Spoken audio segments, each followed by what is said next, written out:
আমি অবস্থান করছি রসুলপুর উচ্চ বিদ্যালয়ের মাঠের প্রান্তে। এখানে আপনারা দেখতে পাচ্ছেন শত শত মানুষ, ছাত্র জনতা একত্রিত হয়েছে হেডমাস্টার সন্তোষ কুমার প্রামাণিকের পদত্যাগ দাবি নিয়ে। তারা তাদের একই দাবি যে দীর্ঘদিন যাবৎ হেডমাস্টার অনিয়মের সঙ্গে জড়িত, যার কারণে ছাত্ররা তাকে বহিষ্কার চায় এবং পদত্যাগ চায়। ছাত্র এবং জনতা এই স্কুলে তাদের আসার কারণে যে কোনো অনাকাঙ্ক্ষিত ঘটনা ঘটে যেতে পারে,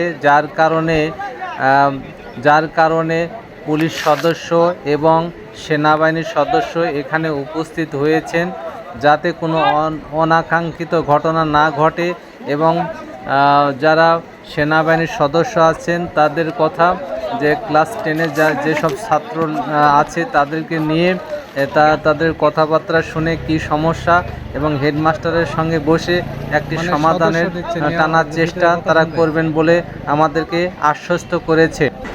এই রসুলপুর উচ্চ বিদ্যালয়টি নওগাঁ জেলার মহাদেবপুর থানা ভীমপুর ইউনিয়নে এই রসুলপুর উচ্চ বিদ্যালয়টি অবস্থিত।